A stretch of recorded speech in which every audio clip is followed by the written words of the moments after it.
And this would be very helpful for Iranian development both in many ways, both in technique and in other ways. We had a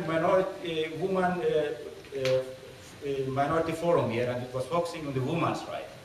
And there was many speakers, many people that had experience like us, and women also from India, from other places, from Iran and everywhere else. It was understood that women in the countries where there are minorities, be it religious minorities, ethnic minorities, they suffer 5 times more than average that people that or person belonging to the group that is dominant in the society. Because women often even have these patriarchal societies, does not give them the same right at home like the man, and then also in education, and then also when they in the workplace also they are more difficult to get a job. Of course, here also federalism could be helpful because some of those barriers, like language, will directly go away.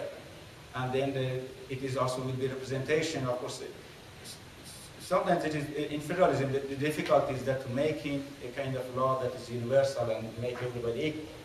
Some federalist states maybe, for instance, in some areas say, well, because of my religion is different from the others, or my culture is different, which is obviously used by the Iranian government also, always talking about the Iranian culture or Islam, that we do not give the same right to the woman because it's cultural.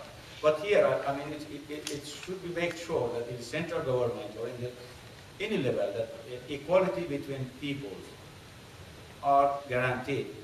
If you are a woman or you are a man, then it should be some kind of guarantees that no state or no constitutional state in federal Iran in future would try to use the religion or try to use the culture or to say that it is early for other people to give the equal right to the woman.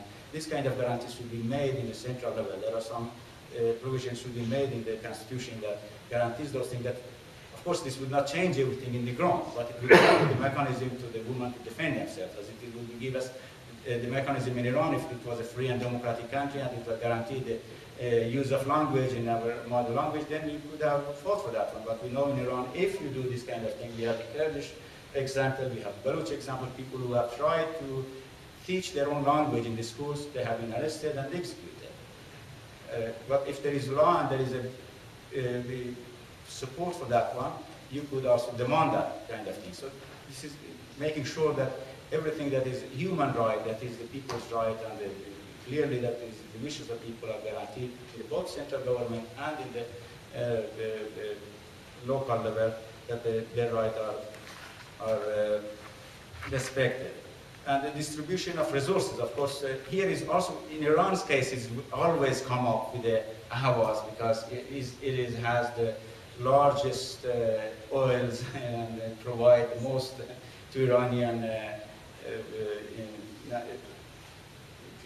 the Iranian BNP, all the money that they are needed. Here they say people, well, if Iran is a federal state and the Ahvaz has control of the resources, and if it goes there, and then the rest of the country will become maybe poor. Still, in my opinion, it is poor. It doesn't matter if we have the oil from the Ahvaz or doesn't have it, because many countries, if you have, see, South Korea and Iran, almost started at the same level for 50 or 80 years ago. And you can see South Korea where it has come without oil. It's buying the Iranian oil, but Iran is buying all the technique from them. So the oil question should not be the question about how Iran should be federal or not. Of course, there should be provision that if an area is richer in technology, richer in natural resources or gas, it should contribute to the national government and other regions' development. But that should not be like this today, that 100% of the natural resources of one area is taken away and is invested in the other areas, or mostly invested today in different sections of Iranian military, Revolutionary Guard, Basij, Army, and then the Iranian intelligence service, and now Iranian government is trying to build a nuclear bomb or something like this. So this, of course, there also I think federalism would be helpful for Iran, because when you decentralize the power and the regions have a say, they cannot put this kind of ambition in the thought of the people. I mean, Iran has always had this kind of ambition that that they should be dominant in the region. Iran should be dominant in the region, not for the right reason, but for the wrong reason, because of the historical claim and because of the religion of Shia Islam. If it is for the right claim that you are technologically more advanced and you can somehow economically more advanced and you work for the peace in the region, that would be really good. And this is what we want Iran to be, because Iran is central in that area. It could have a good impact if it's a democratic country. It could have some values that it can share with others. But today, the Iranian government, for the wrong reason, want to be dominant in the region. And this also somehow could, with the federal state, where the regions have their own power and they would not want to get in trouble. I mean, we Baluch does not want any way to occupy Karbala, which was the wishes of Mr. Khomeini, and still the Iranian government is trying to do the same, to go to the courts via Karbala.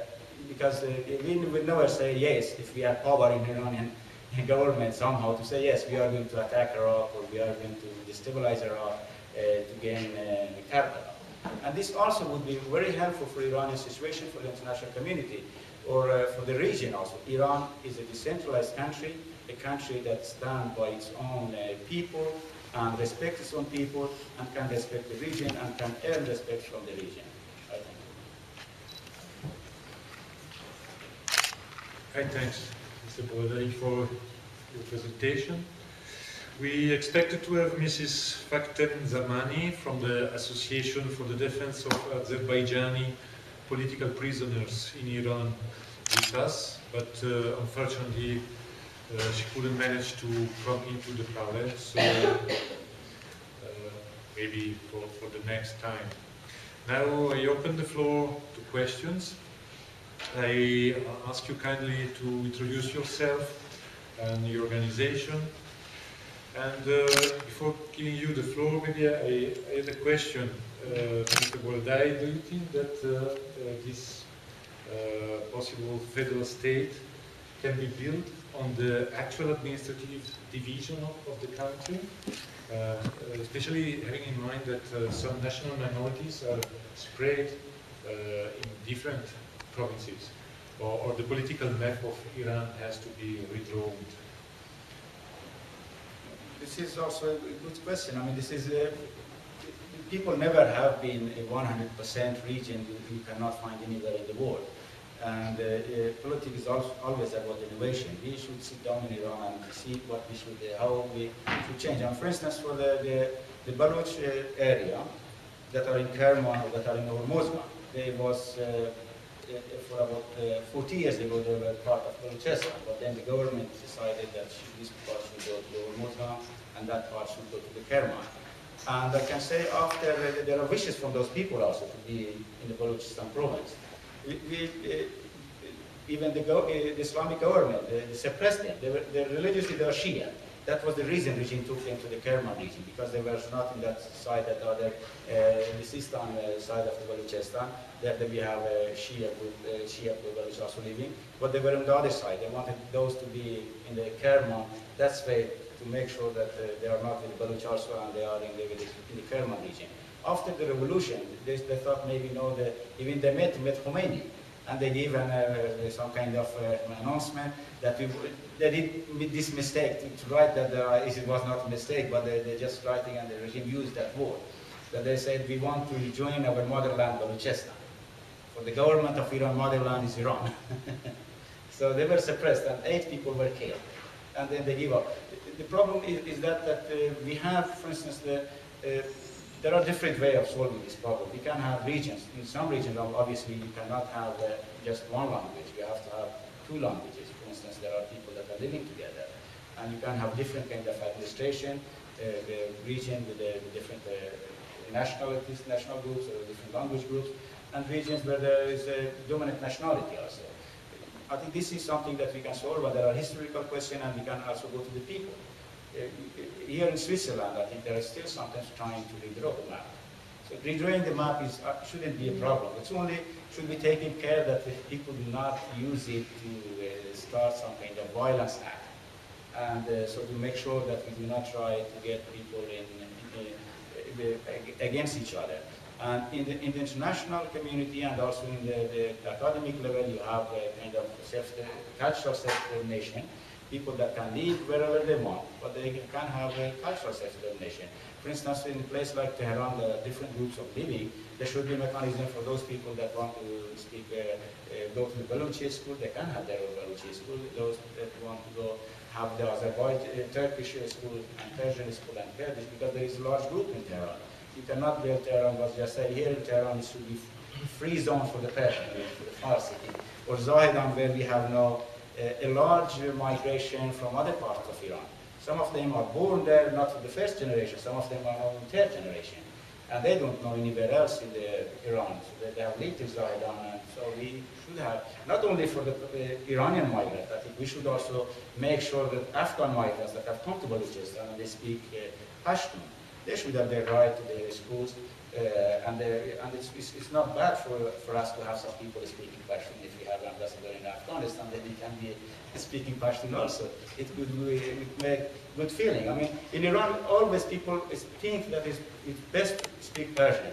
But in Pakistan, I have a Baloch friend, and it's Urdu also the language there that is common language according to the government. But people speak several languages. Punjabis try to learn Balochi and try to learn Sindhi. And I know the Baloch, some of them are my friend. And they speak several languages, not only Urdu. They speak Balochi, they speak English, they speak Saraiki. Maybe nobody heard about Saraiki, but they speak it also. And I just had an experience. Last time I met here, a Sindhi woman. She said she was with one Baloch leader in London. He came from Balochistan. They went to see Mr. Hussain. He's an Urdu speaking leader for the Muhajirs. And then she said, there we were talking in Urdu, and suddenly he wanted to talk to me, started talking in Sindhi. And I was surprised. I thought, well, do you speak Sindhi? He said, yes, I speak Sindhi fluently. This would make people give very good feeling if I see a Persian speaking Baluchi. But many Persians were living in Baluchistan, but they never tried to learn the language. I think there should be a give and take in Iran.